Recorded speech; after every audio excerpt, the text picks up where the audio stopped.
Hello! నమస్తే and Aadab. This is Haritha Akala and I'm an emotional wellness coach. ఒకసారి ఇద్దరు అక్కా చెల్లెళ్ళు పార్క్‌లోకెళ్ళి ఆడుకుందామని తీసుకెళ్తారు వాళ్ళ తాతగారు. సడెన్‌గా ఏమైంది ఆ ఇద్దరు అక్కా చెల్లెలు ఆడుకుంటూ ఉన్నవాళ్ళు కొట్టుకోవడం మొదలుపెడతారు. ఇంకా తెలుసు కదండీ! ఇద్దరు అక్కా చెల్లెలు ఉంటే ఎలా కొట్టుకుంటారో. నాకు కూడా అక్క ఉంది. మేమిద్దరం కూడా అక్కా చెల్లెలమే. బాగా కొట్టుకునేవాళ్ళమండి. ఎందుకు జనరల్‌గా కొట్టుకుంటాము? ఒకటే ఉన్నప్పుడు కొట్టుకుంటాం గదా! అంటే జనరల్‌గా అక్కడ సిస్టర్స్ ఇద్దరికీ ప్రాబ్లమ్ ఏమొచ్చిందంటే, ఊగడానికి ఉయ్యాల ఒకటే ఉంది. ఆ ఒకటే ఉన్నప్పుడు ఇద్దరికి కాన్‌ఫ్లిక్ట్ స్టార్ట్ అయిపోయింది. నాకు కావాలంటే నాకు, నాకిన్ని రౌండ్స్ అంటే నాకిన్ని రౌండ్స్. ఫస్ట్ నేను అంటే ఫస్ట్ నేను. అబ్బా! అక్క చెల్లెల ఫైటింగ్స్ ఇంకా తక్కువే ఉండవు. రైట్? సో, ఇంత కొట్లాడుకుంటున్న వాళ్ళని దూరం నుంచి తాతగారు అబ్జర్వ్ చేస్తారు. చేసి తాతగారు ఏం చేస్తారంటే, ఫస్ట్ ఆ పార్క్ నుంచి ఇద్దరిని బయటకి తీసుకొస్తారు. తీసుకొచ్చి ఇంకో పార్క్‌కి తీసుకెళ్తారు. ఆ పార్క్‌లో ఏముంటుంది? సీసా ఉంటుంది. తెలుసు కదండీ! జారుడు బళ్ళు.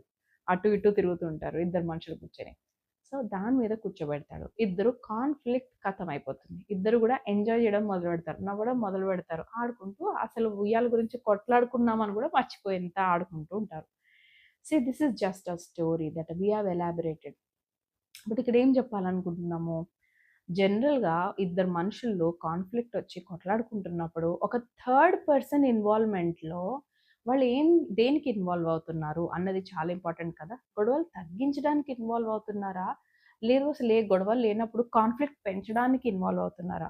That is very important. ఒకవేళ కాన్‌ఫ్లిక్ట్స్ తగ్గించాలి, మనం వాళ్ళని హార్మనీ వైపే పంపించాలి అన్నప్పుడు, మీరు ఏ విధంగా వాళ్ళకి జడ్జ్ చేసి మనం వాళ్ళకి సజెస్ట్ చేస్తామన్నది కూడా చాలా ఇంపార్టెంట్ కదా! మేము ఇక్కడ కౌన్సిలర్స్‌గా, సైకియాట్రిస్ట్ గాని, సైకాలజిస్ట్ గాని ఒక థర్డ్ పార్టీ ఇక్కడే ట్రైన్ అయ్యి ఉంటాము. Right? How to be non judgemental and at the same time judgemental. ఆ రెండిటి బ్యాలెన్స్‌కే మాకు ట్రైనింగ్ ఇవ్వడం జరుగుతుంది. సో, మీకేమైనా ఇలాంటి కాన్‌ఫ్లిక్ట్స్ ఉన్నాయి అంటే మాత్రం మీరు మాకు కనెక్ట్ అవ్వడం మర్చిపోద్దు. ఓకేనా? మీకు ఎలా మీ డిస్క్రిప్షన్‌లో మీరు ఎలా కాంటాక్ట్ అవ్వచ్చో మేము డీటెయిల్స్ ఇవ్వడం జరుగుతుంది. ఈ వీడియో మీకు నచ్చినట్లయితే మాత్రం లైక్, షేర్ అండ్ సబ్స్క్రైబ్.